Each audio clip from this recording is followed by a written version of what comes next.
Bashkimi Evropian dhe Shtetet e Bashkuara të Amerikës, duke mos dashur që ta godasin në drejt për drejt popullin e Kosovës, kanë bërë veprime politike, teknike për të adresu, mund të themi, pakënaqësitë e tyre në raport me zbatimin e standardeve që Kosova ka në raport me komunitetet e Kosovë, duke filluar me sanksionet, cila mbetet akoma në fuqi, sanksionet të cilat po e pengojnë shumë të ardhmen e Kosovës, po e pengojnë shumë prosperitetin e Kosovës në raport me integrimet e saj, qoftë në strukturat sigurisë apo ato të politikës dhe të tjera, dhe gjithashtu mund të themi po e dëmton shumë çështjet që lidhen me vetë ndërmarrësinë dhe ekonominë Kosovë, sepse në këtë situatë ku në struktura ndërkombëtare përmendet jo siguria në Kosovë, pikërisht për shkak zhvillimeve politike, veprimeve të faktorëve kryesor politik, nuk mund kemi neve një siguri ekonomike.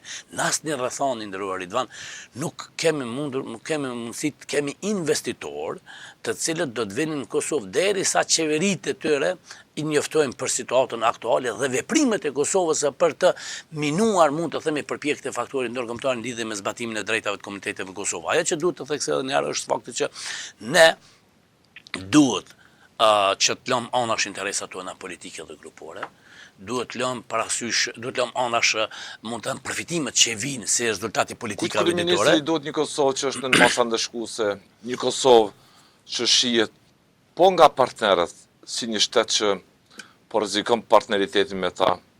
Kujt kryeministër tashmë i duhet një Kosovë që shihet sot në Bosnjë si një vend që po e cënon arkitekturën e investimit gjatë përindimor të sigurisë të paqes në rajon. Kështu po shihet nga miqtan gjithë kjo retorik, kjo ndërmarrje e diskusit politike dhe veprimeve. Një leksion do duhet ta nxjerrë klasa jo politike. Edhe nëse pavetëdijshëm e ka pas motivin e mirë që vendosë ranë në ligjin atje. E tjera.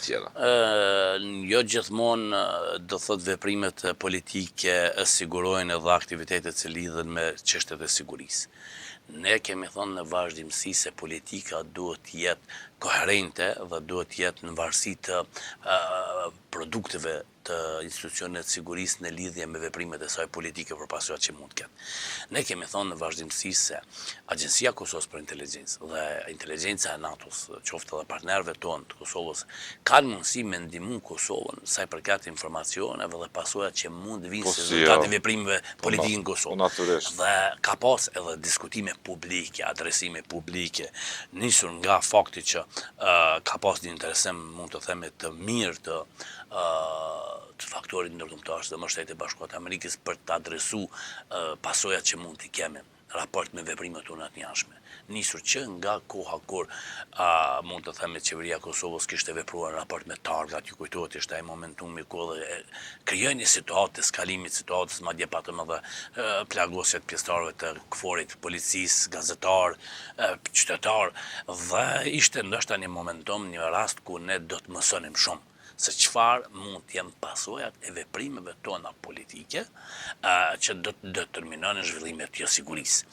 Dhe kujtoj që nga ai momentum, ne përpos që s'kemi reflektuar në kuptimin pozitiv, ne kemi detyruar institucionet tona të sigurisë që të veprojnë, edhe kur ata e kanë konstatuar që këto veprime mund të kenë pasoja në kuptimin qoftë. Kanë ekzistuar analizat e situatës natyrisht. Kanë ekzistuar edhe bashkë këtu kemi nda mendime se si për shembull institucionet tona të qeverisë duhet ulen bashkë dhe të shohin programe koherente të integrimit plot veriut, dhe nikosisht që qytetarët e Republikës së Kosovës, cili do komunitet shihen në mënyrë barabartë dhe të ofrohet siguri për gjithë duke mos i lënë në duart e grupeve kriminale terroriste atje.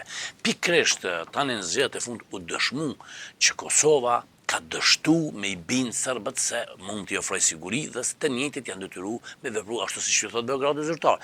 Në momentin kur Prishtina në raport me Beogradin e humbi betejën politike në veri edhe në pjesë në 6 komuna tjera ku jetojnë serbët. Vetëm komunat tani i ka që asnjëherë më parë nuk i kishte përgjegjësia e Prishtinës që të binë serbët që Kosova është shtet i tyre.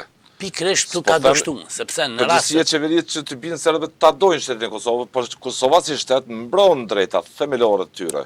Jo jenë instrumenti manipuluar i autokratit Vučić që mund të përdor serbët dhe i përdor për për ekzistencë të tij base politike në Serbi, për treguar para komunitetit ndërkombëtar se ai mbetet faktori i rëndësishëm i tavolina politike dhe me tutje. Jo performanca e duhur e Prishtinës zyrtare ka bërë që fuqishin ta kthejë të fuqishëm në Kosovë, duke ja dhënë në dorë 10 komuna, dhe duke i mundësuar që i njëjti në raport me faktorin ndërkombëtar tregohet që ka shkopin e eskalimit të statit të sigurisë Kosovë dhe ka kontrollin e plot brenda komunitetit serb Kosovë.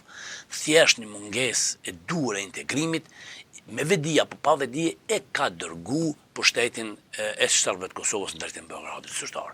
Ne në vazhdimsi kemi ngritur shqetësimet tona se veprimet të tilla politike mund ta sigurojnë. Po e ke thënë vazhdimisht. Por që në fakt është një mungesë e inteligjencës e cila nuk ka arritur që të sqaroj, mund të themi këto lloj veprime, analiza të ndryshme që kanë ardhur, qoftë nga faktori ndërkombëtar, qoftë lokal, qoftë nga analistë të tjerë, dhe se të njëjtit me vedi apo pa vedi i kanë shërby kauzës së Beogradit zyrtar dhe kanë arritur që t'ia japin dorë kontrollin e serbëve lokal në gjitha komunat në Kosovë ku jetojnë, apo ku udhëheqin me shumicë. Prishtina humbi betejën politike me Beogradin.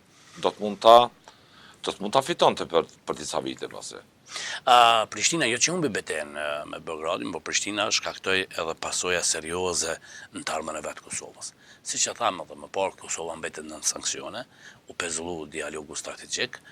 Kosova është përjashtu prej shumë aktiviteteve ndërkombëtare që lidhen me performancën e saj për integrime, sidomos në Bashkimin Evropian dhe në NATO, dhe se Kosova tani më është temë diskutimit në histori të keqe në botë. Derisa dikur kur ishte Kosova, mund të themi, shembull se si menaxhohet demokracia, se si zbatohen standardet koherente të demokracisë, tani më Kosova është një histori e keqe.